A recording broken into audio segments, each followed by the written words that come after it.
नमो भगवते वासुदेवाय।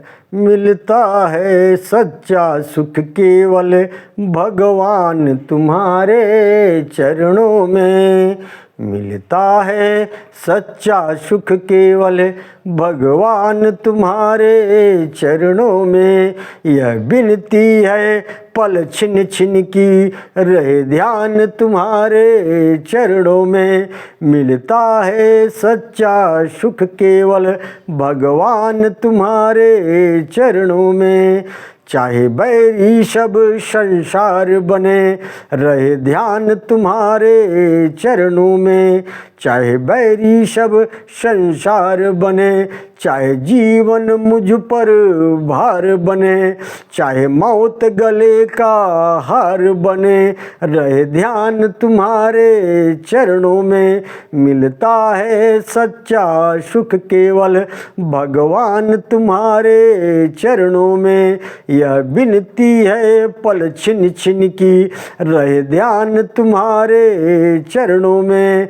चाहे अपनी में मुझे जलना हो, चाहे अग्नि में मुझे जलना हो, चाहे कांटों पे मुझे चलना हो, चाहे छोड़ के देश निकलना हो, रहे ध्यान तुम्हारे चरणों में। मिलता है सच्चा सुख केवल भगवान तुम्हारे चरणों में। यह विनती है पल छिन छिन की रहे ध्यान तुम्हारे चरणों में। चाहे संकट ने मुझे घेरा हो, चाहे चारों ओर अंधेरा हो, पर मन नहीं डगमग मेरा हो, रहे ध्यान तुम्हारे चरणों में। मिलता है सच्चा सुख केवल भगवान तुम्हारे चरणों में। यह विनती है पल छिन छिन की रहे ध्यान तुम्हारे चरणों में। जिह्वा पर तेरा नाम रहे, जिह्वा पर तेरा नाम रहे, तेरा ध्यान सुबह और शाम रहे। जिह्वा पर तेरा नाम रहे, तेरा ध्यान सुबह और शाम रहे। तेरी याद तो आठों याम रहे, रहे ध्यान तुम्हारे चरणों में।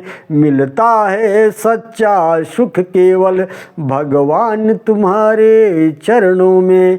यह विनती है पल छिन छिन की रहे ध्यान तुम्हारे चरणों में।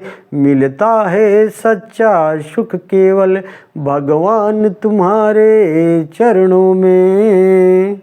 ओम नमो भगवते वासुदेवाय। सज्जनों, आप देख रहे हैं हमारे अनंत पत्र न्यूज चैनल पर श्री वामन महापुराण की कथा।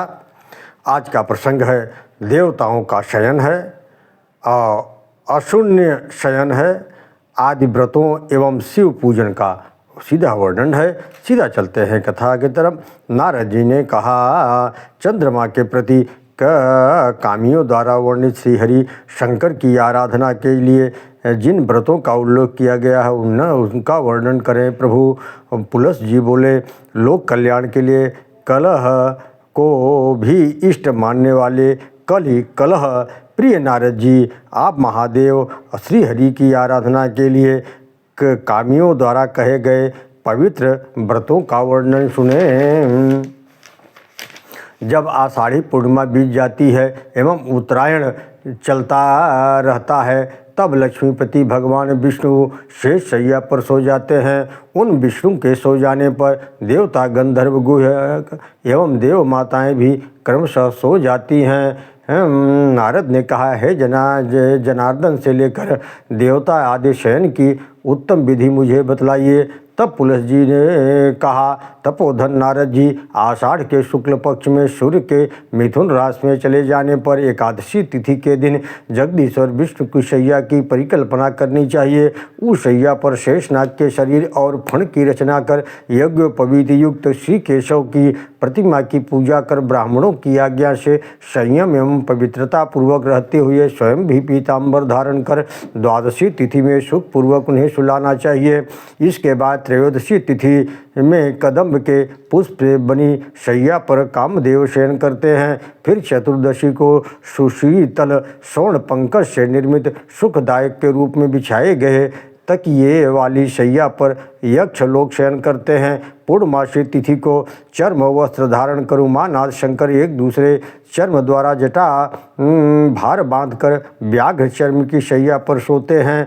जब सूर्य कर्क राशि में गमन करते हैं तब देवताओं के लिए रात्रि स्वरूप दक्षिणायन का आरंभ हो जाता है। हे निष्पाप नारद जी, लोगों को उत्तम मार्ग दिखलाते हुए ब्रह्मा जी श्रावण कृष्ण प्रतिपदा को नीले कमल की शैया पर सो जाते हैं। विश्वकर्मा द्वितीया को पार्वती जी तृतीया को, गणेश जी चतुर्थी को, धर्मराज पंचमी को, कार्तिकेय जी षष्ठी को, सूर्य भगवान सप्तमी को, दुर्गा देवी अष्टमी को, लक्ष्मी जी नवमी को, वायु पीने वाले श्रेष्ठ सर्प दशमी को और श्राद्धकर कृष्ण पक्ष की एकादशी को सो जाते हैं। हे मुनि, इस प्रकार हमने तुम्हें श्रावण आदि महीने में देवताओं के सोने का क्रम बतलाया। देवों के सो जाने पर वर्षा काल का आगमन हो जाता है। में श्रेष्ठ नारद जी तब बालकों और बगुलों को झुंडों के साथ कंक पक्षी ऊंचे पर्वत पर चढ़ जाते हैं। कौवे घोंसले बनाने लगते हैं। प्रजापति विश्वकर्मा जिस द्वितीय तिथि में सोते हैं वह कल्याणकारी पवित्र तिथि अशून्य शयना द्वितीया तिथि कही जाती है। हे मुनि, उस तिथि में लक्ष्मी जी के साथ श्रीवत्स नामक चिन्ह धारण करने वाले चतुर्भुज भगवान विष्णु गंध पुष्पादि के द्वारा पूजा हेतु शैया पर क्रमशः फल सुगंधित द्रव्य निवेदित कर उन्हें इस प्रकार प्रार्थना करनी चाहिए। तथा शून्यम शयनम सदैव अस्माकमेवेहत प्रसादात् तथा शून्यम तव देव तल्पम समम हि लक्ष्मा वरदाच्युतेश सत्येन तेनामितवर्य विष्णु गार्हस्थनासो तव मम नास्तु देव इत्युच्चार्य प्रणमेशं प्रसादं च पुनः पुनः नक्तं भुज्जित देवर्षे तैलचार्य विवर्जितम्।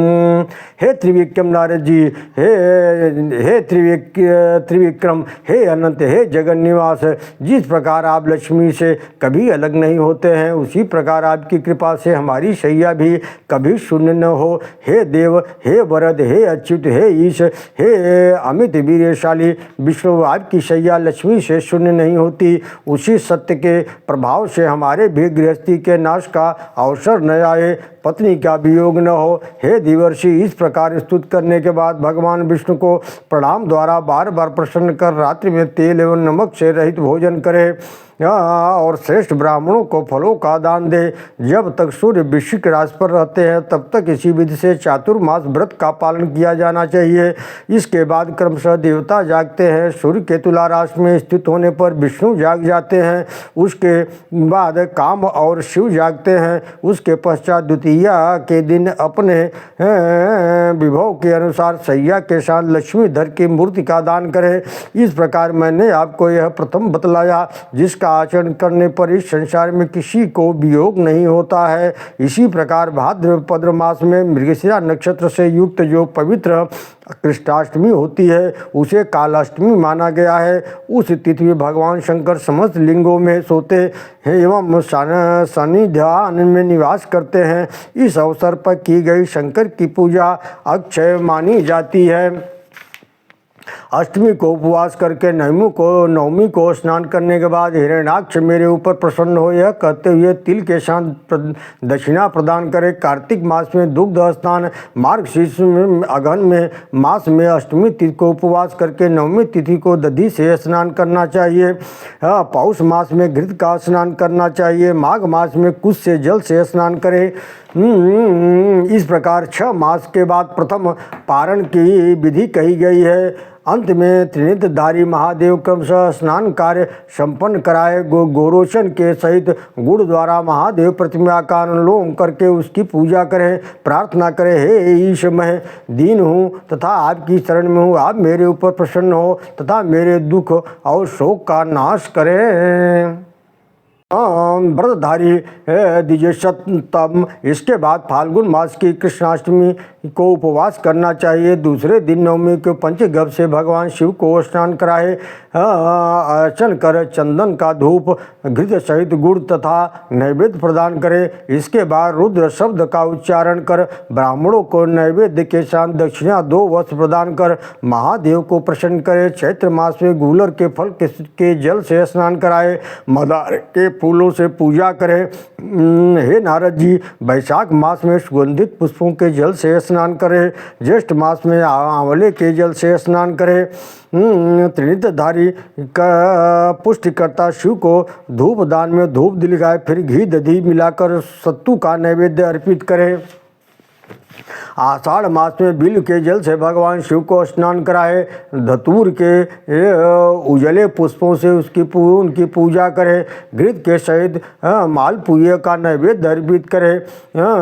श्रावण मास में मृग भोज जटामासी के जल से स्नान कराकर फल युक्त बिल पत्र से महादेव की पूजा करें। इन दूसरे 6 महीनों के अंतर द्वितीय पारण होता है। इस प्रकार 1 वर्ष तक वृषभध्वज शिव जी का पूजन कर महेश्वर के वचनानुसार मनुष्य अक्षय कामनाओं को प्राप्त करता है। स्वयं भगवान शंकर ने यह कल्याणकारी पवित्र एवं सभी पुण्यों को अक्षय करने वाला व्रत बतलाया है। यह जैसा कहा गया है वैसा ही है, यह कभी व्यर्थ नहीं जाता है।